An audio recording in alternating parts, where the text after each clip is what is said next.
A good argument is a beautifully dramatic device to throw into a story or script, and one of the most human things we can give our characters to do. We are warlike and combative creatures, even the lovely creative ones like Rachel Knightley and Emily Inkpen. So join us as we try not to kick each other under the table or call each other rude names in our new series of writerly discussions. Welcome to the Writer's Gym.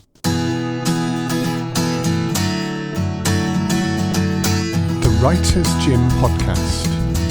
Build creative confidence and grow your writing life with Rachel Knightley and Emily Inkpen.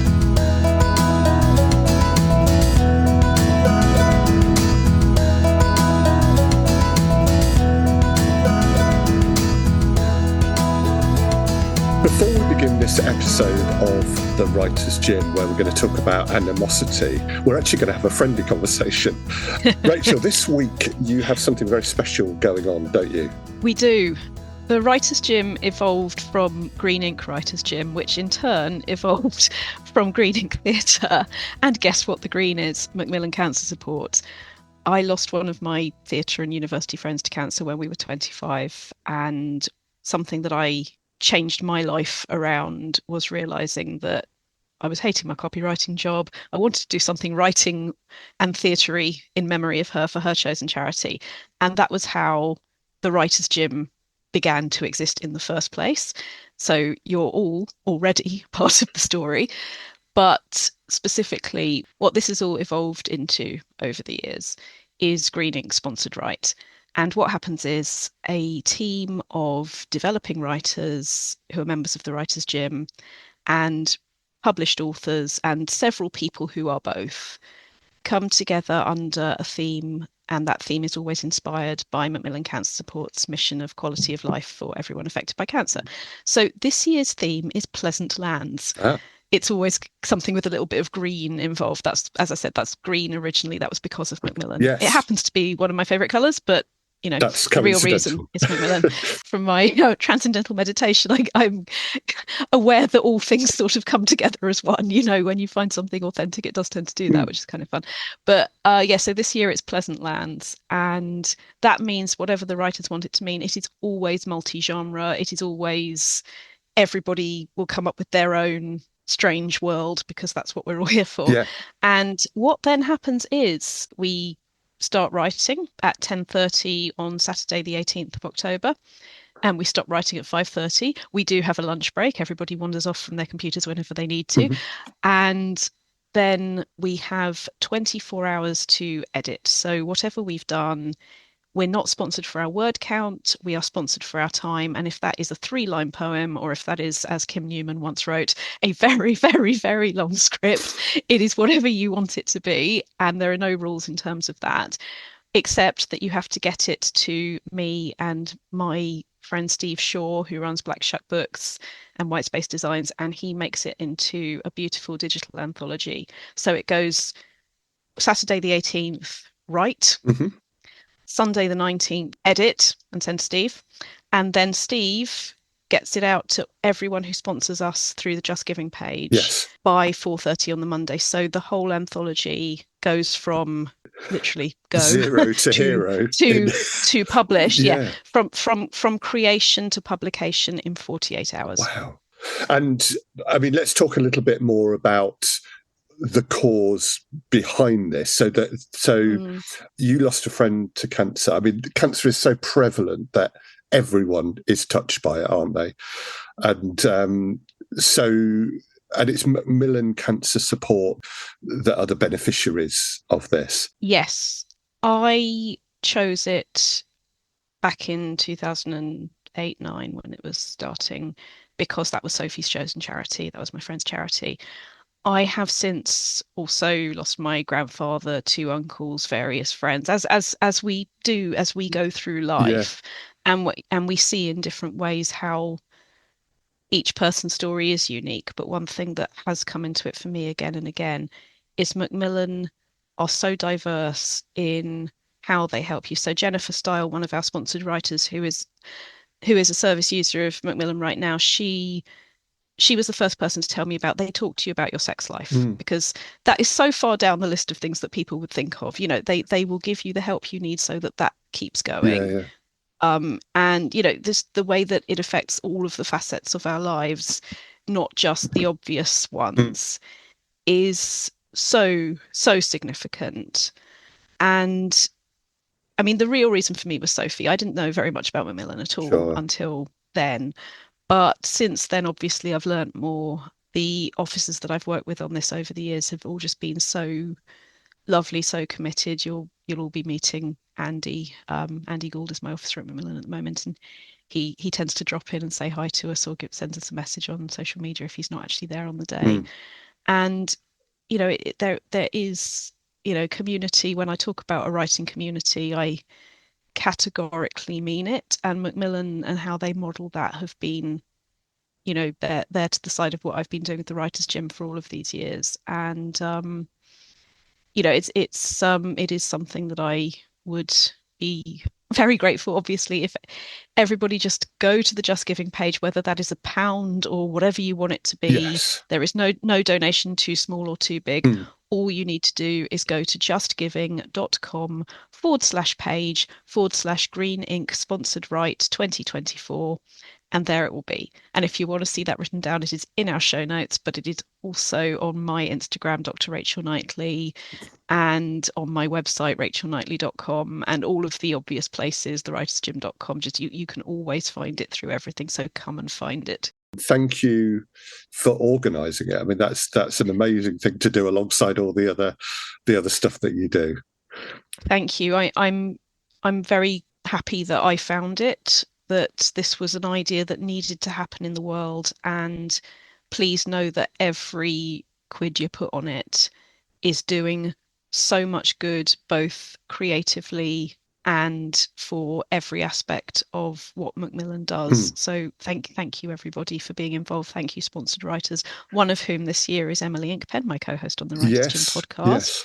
The sponsorship page closes at the end of the writing day, because world exclusive means world exclusive. We don't publish anywhere else for 6 months after. So please run, don't walk, to justgiving.com/page/Green Ink Sponsored Write 2024. Yes, lovely. Thank you, Rachel. And after this bit of pleasantness, we now go to Animosity. Animosity in fiction. Woo!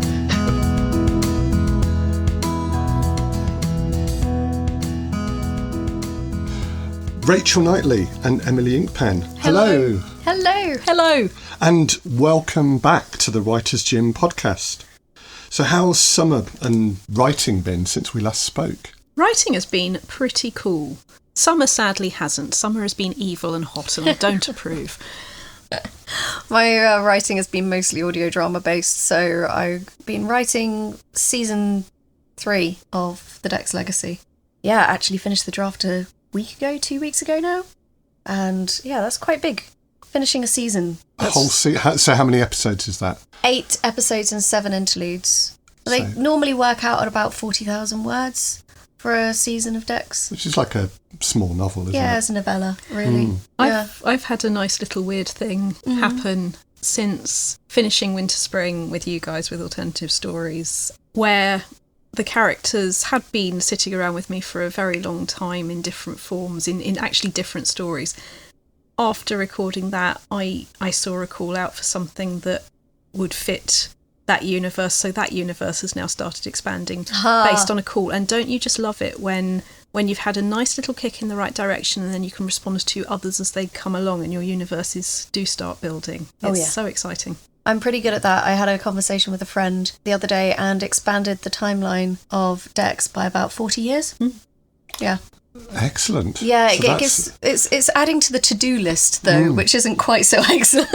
So what sort of word count are we going to be talking if you're expanding the world by 40 years? Oh, at least another trilogy. Yeah, on top of the one that I've already written, and that is all sequel to the audio drama. So trilogy being 400,000, something of that order. 500,000, and then the rest of the series. I mean, we're on season 3. I can imagine it being 7 seasons long. So, yeah, we're not lacking for material. Yeah, so that should keep us going until, I don't know, 2050 or something like that. Yeah, until I'm hoping the next decade at least. Yes. Yeah. Yeah. Well, today we are going to be talking about animosity. Grr. And, Grr. and yeah, indeed. And Emily, you are on record on this very podcast, no less, as saying that you love a good argument. Oh, I love a good argument. I think you even said that it would be a bit weird for two people in a long-standing relationship not to have huge ding-dong rows. Well, I mean, like, not so many, but everyone argues occasionally. And if you're sticking 2 strong characters together in a stressful situation, at least once they're going to disagree on how to approach that situation, and they're going to disagree quite passionately.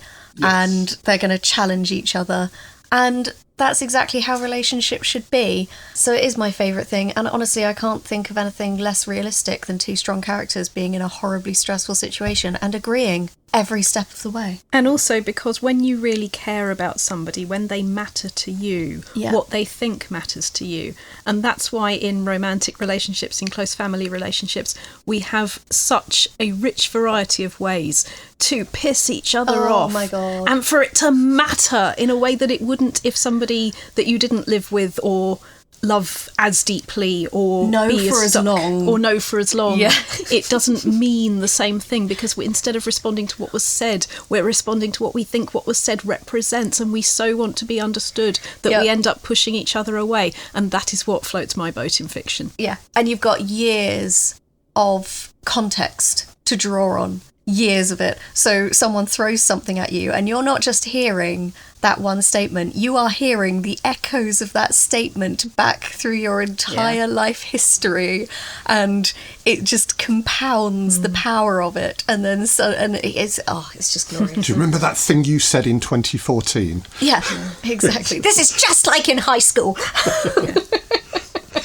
Excellent. We will talk about what we enjoy about arguments and how we write them during this episode, I'm sure. But Rachel, I mean, you're no stranger to a disagreement or two in your fiction either, are you? No. Twisted Branches was created around my interest/fear of how people who love each other alienate each other. It was inspired by things I had felt in my past. I was being misrepresented by people I cared about, or things were being misunderstood. And what my question at the heart of that book is how do people who fundamentally want to be on the same side unknowingly light up and mess up each other's lives? That was what brought me into that world. So it's a familial love triangle. They're not biological relatives, they're people who have come into the same family in ways that are not biology, but it is essentially a familial love triangle. They fundamentally care about each other, but every story and the key arguments at the centre of each of those characters' lives really are what propel and circle, because it is a short story cycle. Only you, the reader, see the whole picture, none of the characters do. And that, for me, is the kind of tragedy that really fascinates me, is the way that we have truly good intentions. We truly want to connect. Every argument is a failure to connect. Every argument is a wish to connect.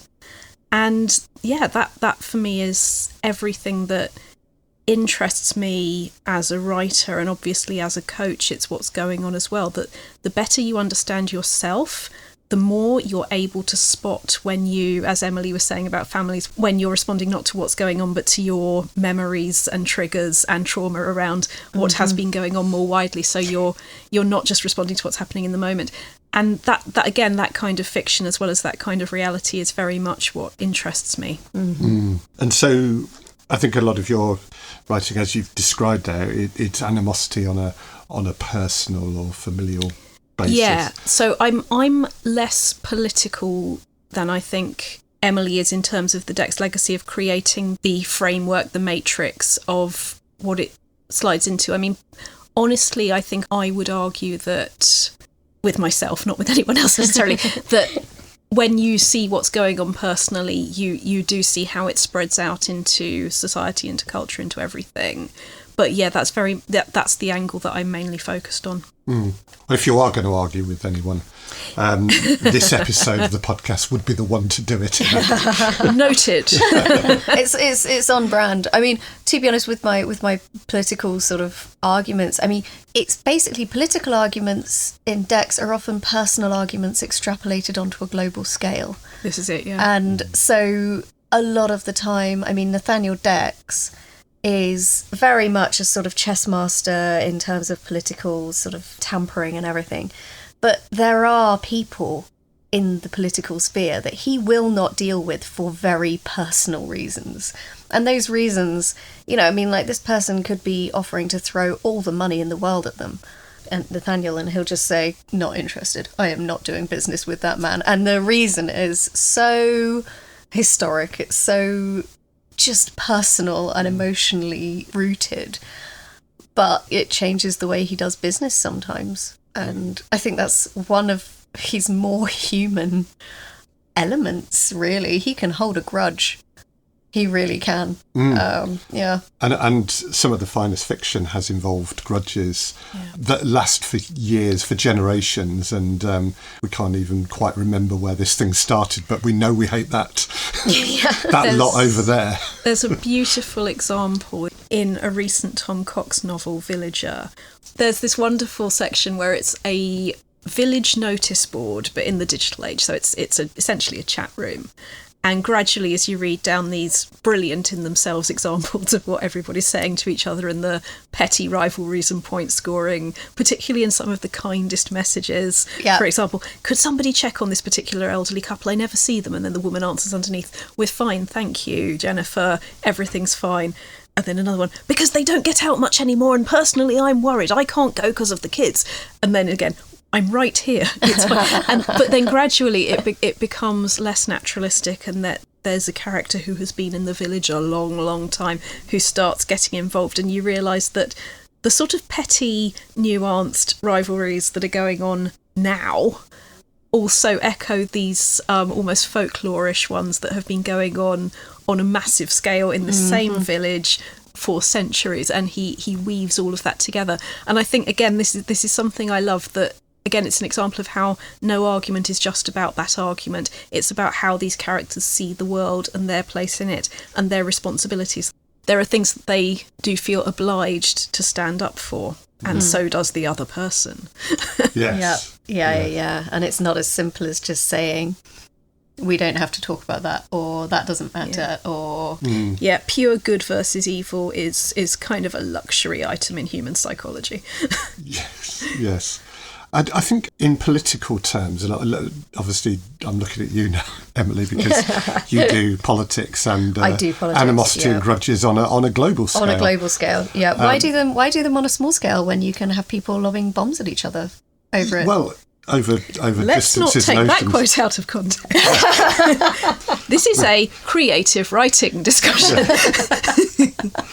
There's a lot in, I think, political animosity, and we see some of this in your work, I think, of it's about saving face, being seen to do the response to the thing that's been done unto you, and that actually makes for quite good drama and fiction, I think. Is that something you've explored quite a bit in your work?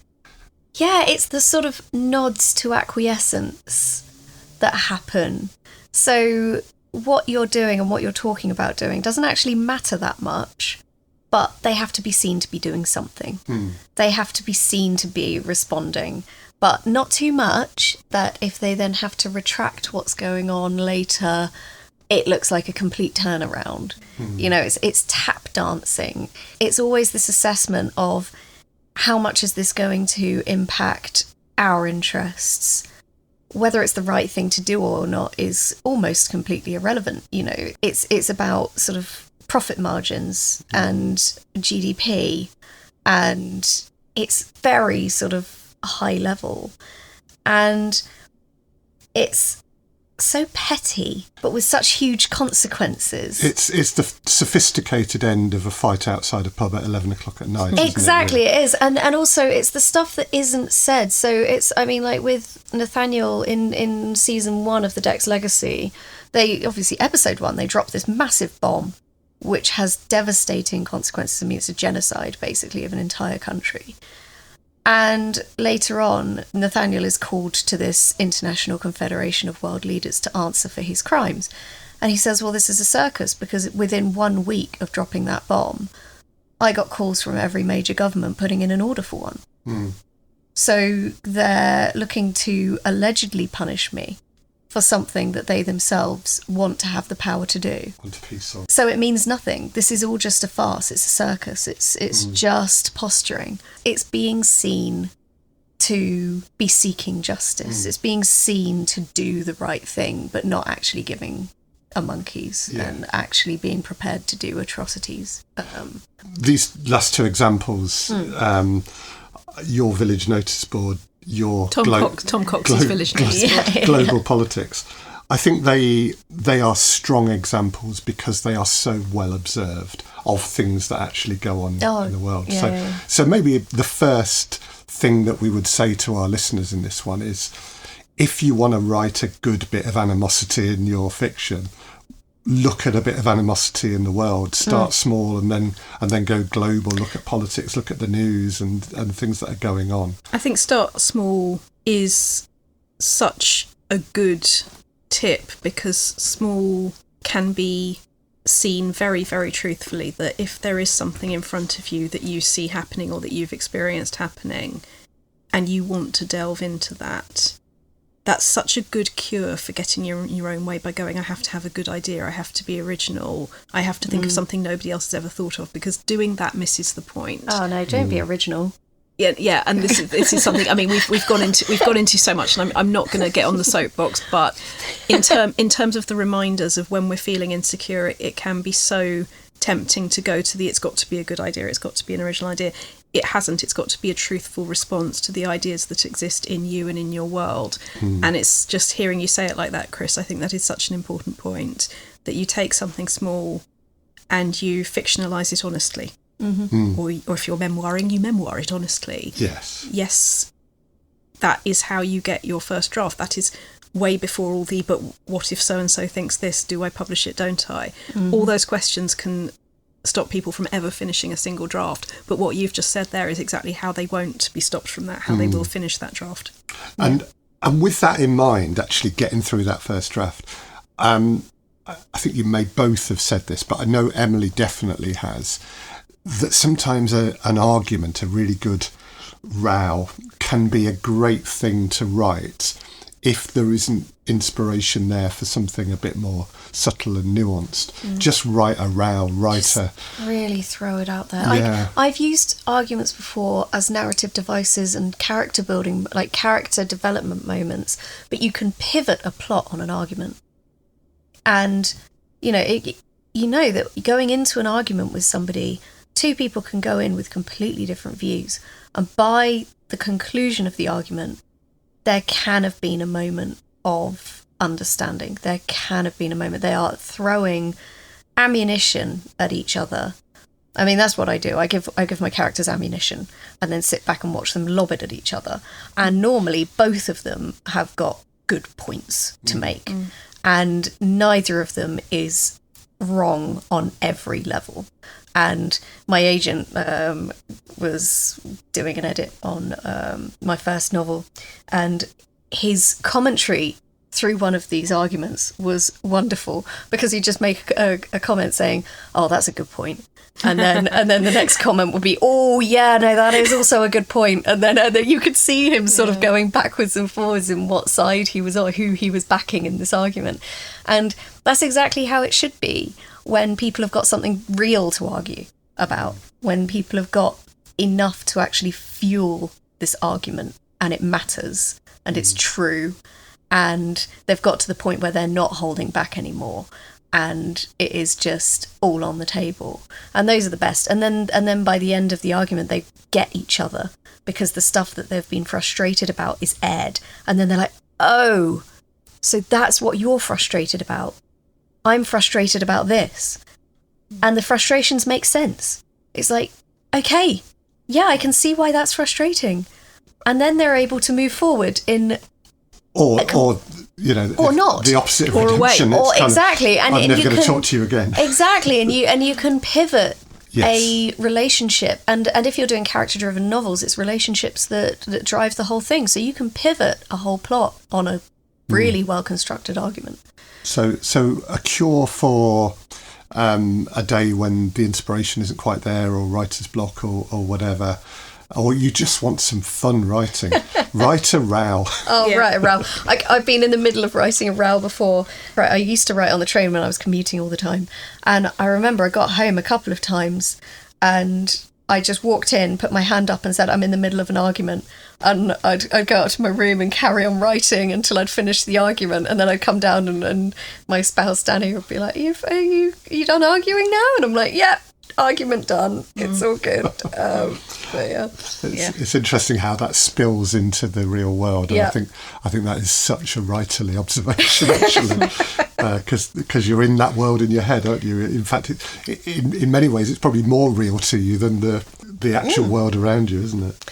A side exercise, this isn't the exercise I'm doing for Animosity at the end of this episode. However, I do want to second the writing exercise that Emily has just shown us, where what she did was she said to the person that she lived with, it wasn't at the time, I'm in the middle of a thought, but broadly for everybody else, I'm in the middle of a thought, or I'm in the middle of a thing, be right back, and writing that down. And I cannot begin to do justice to how many lives that improves. that a lot of the writers in the Writers' Gym, one of the things that I hear them relating within a year of doing the exercises, doing the meetups and everything, is that they will regularly say to their families, hang on, I've just got to get this thought down. When we arrive, a lot of us don't know we can say this. And to people who already know they can, this might sound ridiculous and hooray for you. But for a lot of people starting out, being able to honour the fact that you are a writer simply by saying, hang on, I'm writing something, I need to finish this thought, I'll be there in a second. Yeah. I do this in pubs, I've done this in the middle of dinner, I have to get this down now or it's going to escape. And people in my life know to go, all right then, and on you go. Yeah. Whereas when I started that, somehow it felt bad-mannered, not even bad-mannered, it was unconscious. Oh no, you can't do that. And then you do, and future you who gets to write it down and expand it is so grateful for that. Yeah, and it's freeing because it's almost like treating being a writer as a condition. It's a constant condition. You are a writer and it's a permanent state. It doesn't only occur when you sit down with your laptop. It is a constant state of being, and people around you can adapt to that. And as long as you're not being obnoxious about it, like it can go a bit too far. I think anything beyond moderation can be a bit problematic, but then that's for every relationship to work out for itself. But as long as there is a sort of, I need to just get this down, give me a sec, and the person isn't dying, like on the top of a ladder, Yeah, exactly. Requiring you to hold onto a rope somewhere. No, as long as there's nothing like that going on, there's no reason why you can't just grab a notebook and make some bullet points. I think we should start the Writers' Partners Gym podcast. Oh, how to be the partner of a writer. That would be a whole series, wouldn't it? Do you want to know a secret? It would be a lot. Do you want to know a secret? Yeah. We've kind of done that, and we've never found a partner who didn't actually have a story in their head and then get it down. But don't tell anyone. Okay. But that's really interesting. So, it is. Yeah. It is. And it's really interesting in terms of the I'm not a writer, I just ... But the other thing I was just going to mention on that is it's a bit like taking your medication when you say about it being a condition. Yeah. I started transcendental meditation in April. It's something I'd always wanted to do. If I do the amount of minutes that I mean to do every day, it is very much like the writing. You do get better Rachel for your money. I can feel in myself that my sense of time is different. Mm-hmm. It's not that I'd be dead without it necessarily, but over time I would be more jittery. I would be less in my body and my mind. And one time I decided to see what would happen if I didn't do that in the morning at the usual time, and what happened involved a contact lens and missing, and I'm not going to tell you about it now in case anyone out there is squeamish, but it all ended fine. But I did think to the universe, point taken, that if there are things that make you more healthy and present, grab them. Yeah. That sounds like a story for the pub later, Rachel. It might be, yes. Yeah, I think a drink would be required with that one. Yes. Potentially. So that was all very nice. Let's go back to Animosity, though. Yeah, get back to Animosity. No, non-contact lens related. So we've talked about the tendency of certain types of animosity, grudges, to last long periods of time, and they can dominate a novel, can't they? How do we, as writers, maintain interest in that point of animosity, that grudge, that argument over prolonged periods? At the risk of a minor spoiler for the exercise at the end, the thing I would say about that is I think it's about reframing what you're doing in that situation. It's not... The way we keep interest is never by trying to be interesting. It is always by being interested. And in this particular case, where we're talking about essentially conflict, we're talking about animosity, we're talking about what rubs everybody up the wrong way about everybody else, between the two of them, between the 10 of them, whatever it is. It's about keeping it real, man. It's about knowing what the real world consequences are of the disagreement and being specific. I think everything you need to know about this is in the word specificity. Keep the action relevant, show the real world results of what they disagree about. Yeah, I think the stakes there, isn't it? It's about stakes. And it's like, what are the stakes for each person if what they believe to be true doesn't come about or isn't resolved? And the other character could have completely different stakes, completely different interests, and they don't even consider the other character's point of view. They don't consider the fact that, you know, they're not aligned, or that their stakes might not be the same as somebody else's. And that could be what it is, like they're just not aligned in their priorities, and yet the stakes on both sides are quite high. And that, I mean, one of the things I would always say is don't skimp on the fuel. Lots of context. And whether that context is global, like global stakes, or whether it's just very, very personal stakes. And there's tension there, and there is a need driving it, and a need to be heard and recognised, I think, also, you know, because when people are really wrapped up in themselves and the stakes are high, and you've got a personal interest in making something come about, you can almost be blind to the needs and the needs of other people. And it's very legit, because you're like, well, I completely understand, because you've got a lot going on and what you're trying to bring about is very important.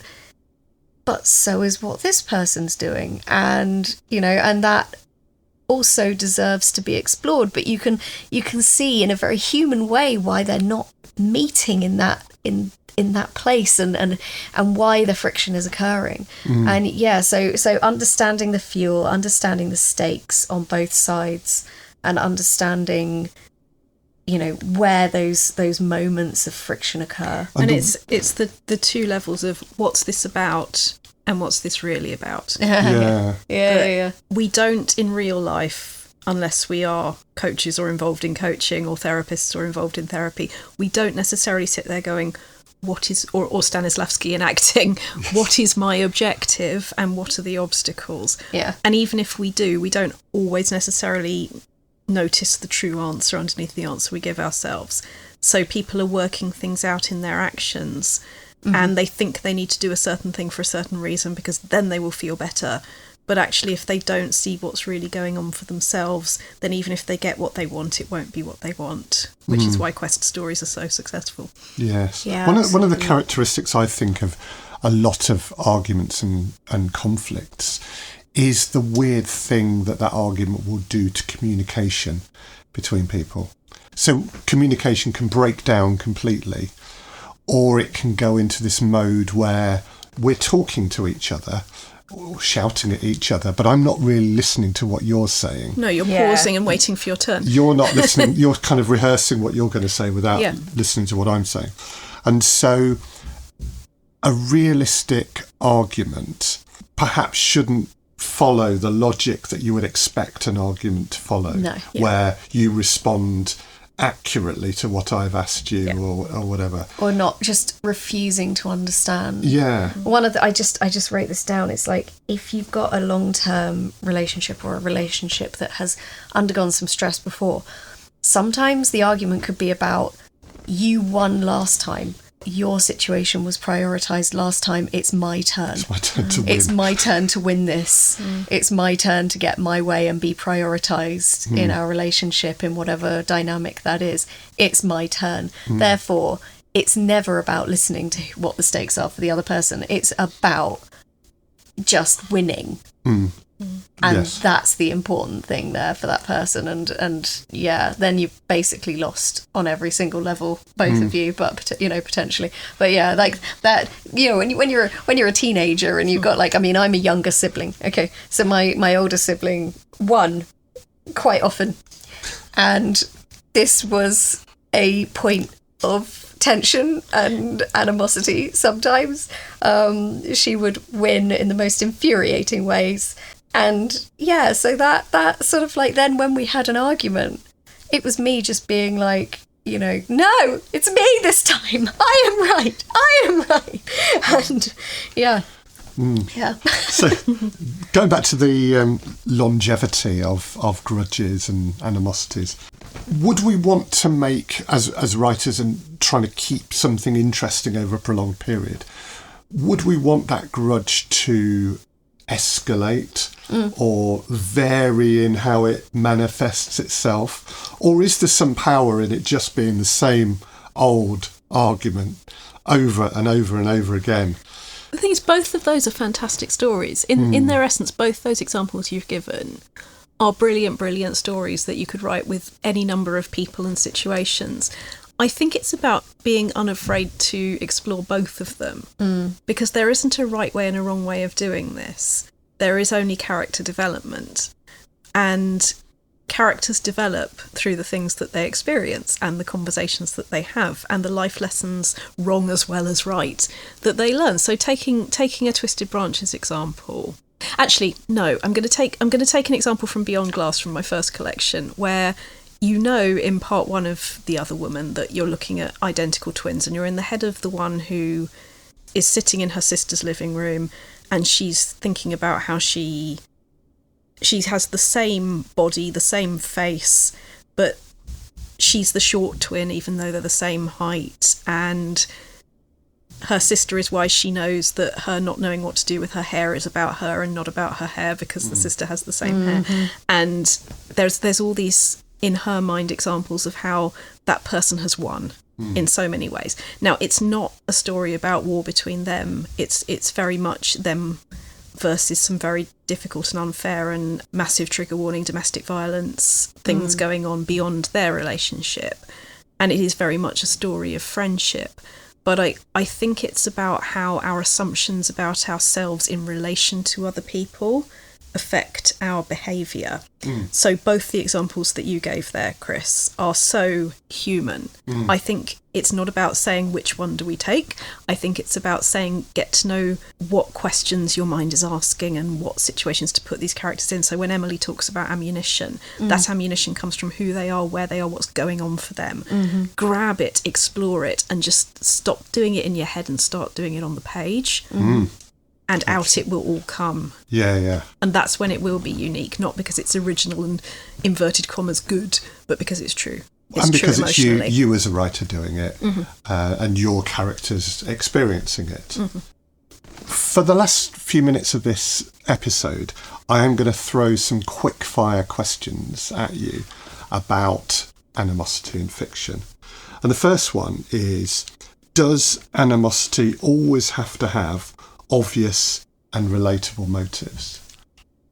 I would say normally yes, because animosity doesn't normally, unless you're dealing with somebody who has a very different psychology to you, and that's a whole different topic. But if you are going for somebody who has a relatively relatable psychology to yourself, yes, normally animosity comes from somewhere. Yeah. Rachel? I have to say no simply because I don't believe in the word always. Yeah. There will be a character out there in somebody's mind for who anything we say today isn't true, and that is important to stick to. However, it all comes from knowing what is going on for the character. So if we're going for a one-word answer, I would run the words "you decide together" very fast. Without hyphens. Does a writer need to empathise or sympathise with at least one party in a dispute?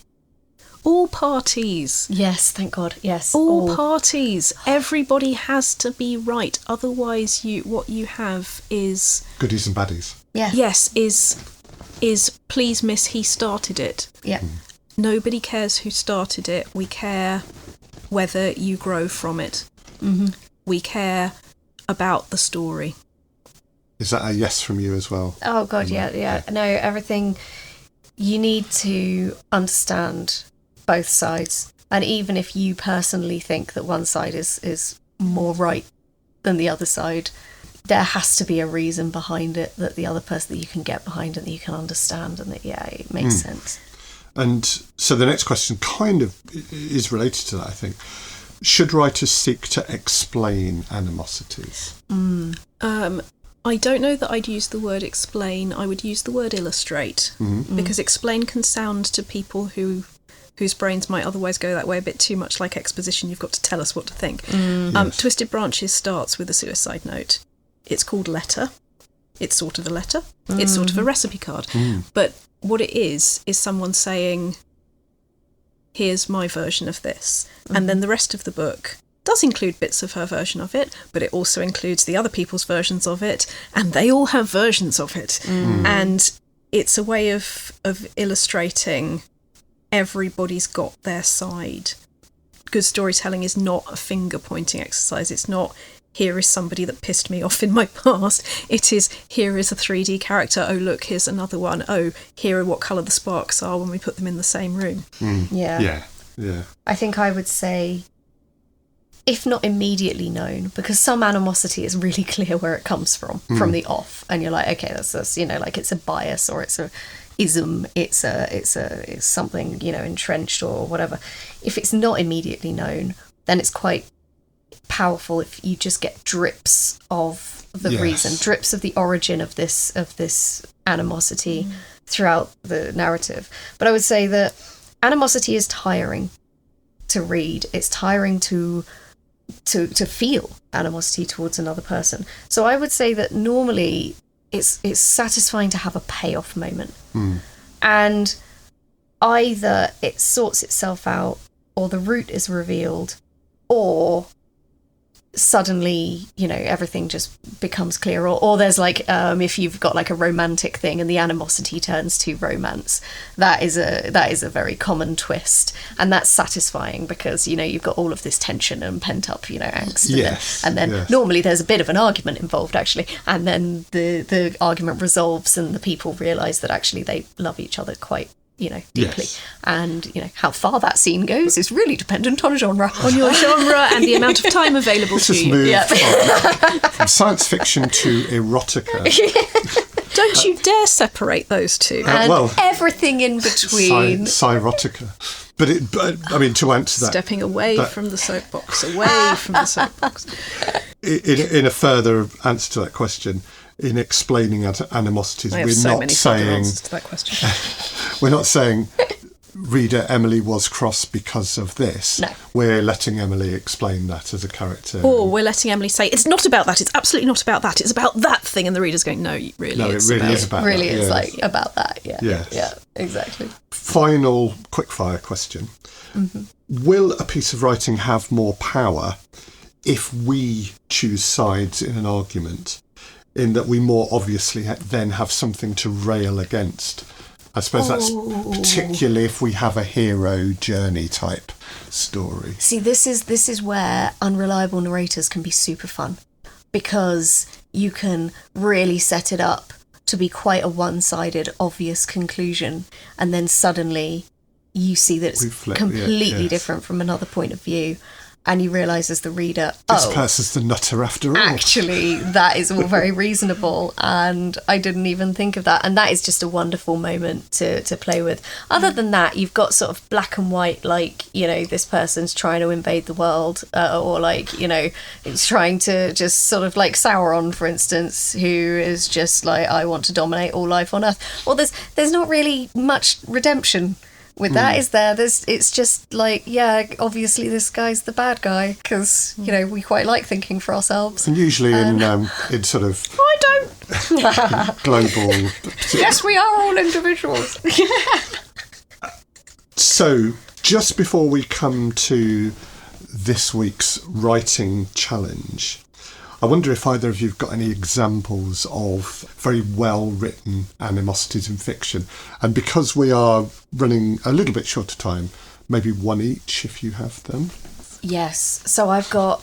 so I was thinking about this. And at first I was drawing a blank because, you know, well-written animosity is often quite subtle. And then I was thinking, okay, well, House of the Dragon, was watching that recently.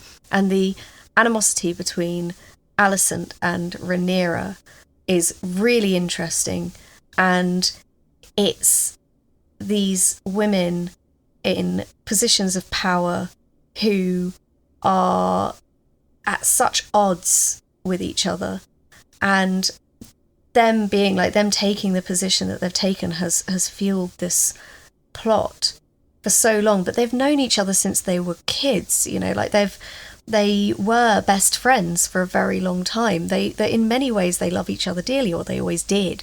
And so there's this sort of grief in the background of like the fact that they've lost that closeness.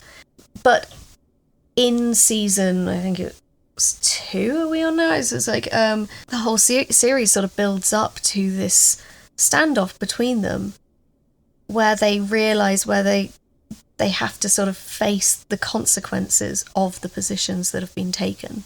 And Alicent specifically has to really sort of like see what needs to be done, and it's going to hurt, you know, as the sort of consequence of what she decided to do earlier on in the show. And their relationship is very interesting and nuanced, and I just think it's very beautifully done. Single Carefree Mellow by Catherine Heine is a collection of short stories. It's sort of a short story cycle as Twisted Branches is, so it was an influence on me, but the main story that keeps coming back is different stages in a relationship's life, and you see the characters very differently at the different times.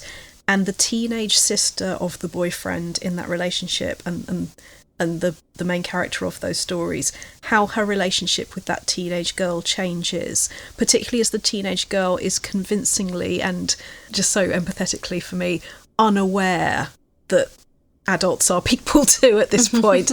That's done really well. There are many other characters in the different short stories there. There's one more example of animosity, which is more outright animosity, that the neighbour whose name is Bunny Pringle, and nobody ever just calls her Bunny. Everybody talks about her as Bunny Pringle, and the way that she irritates the main character of that story, and pretty much we think everybody else, simply in what she does and doesn't understand and how she talks to people, and the completely over the top, unfair hatred that Bunny Pringle's behaviour creates in the main character is hysterical and empathetic, and I highly recommend that one.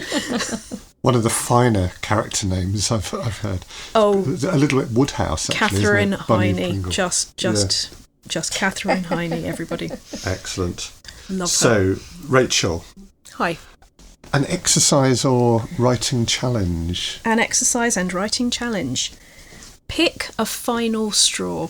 Oh, Write that final straw. As ever, draw a little bit on your memory and a little bit on your imagination, and know that you're absolutely entitled to the entire contents of both, and pick a final straw and write it. What is it that pushes somebody over? Probably it's fairly meaningless. Probably it's some phrase or word or gesture or action that to everybody else in the room might be nothing, or to other characters in the book might be nothing, but that is a final straw. Maybe it's huge, maybe it's tiny. And then enjoy yourself, write that scene, and then go back in time, because for every final straw there was a first straw. Give yourself a first straw and a second straw. Maybe they're not long apart, maybe they're decades apart. Enjoy. And by the time you've got to the 1000th emptying and reloading of the dishwasher, when the other person has emptied and reloaded it 5 times. If you've been affected by any of the issues in this podcast, don't call any of us. let's not say that, I'm a coach. Rachel Knightley, Emily Inkpen, we kept it civil, didn't we? We did. Oh no, we didn't. Yes, we did. Thank you so much. Thank you. Thank you. Thank you for listening to the Writers' Gym podcast with Rachel Knightley, Emily Inkpen, and me, Chris Gregory. If you'd like to learn more about Rachel and the Writers' Gym, please go to rachelknightley.com. To find out more about Emily, please go to emilyinkpen.com. And for Chris, go to alternativestories.com. We'll print all these links and more in the show notes for this podcast. The Writers' Gym podcast is an Alternative Stories 2024 production for the Writers' Gym. Production, sound design and editing were by me, Chris Gregory.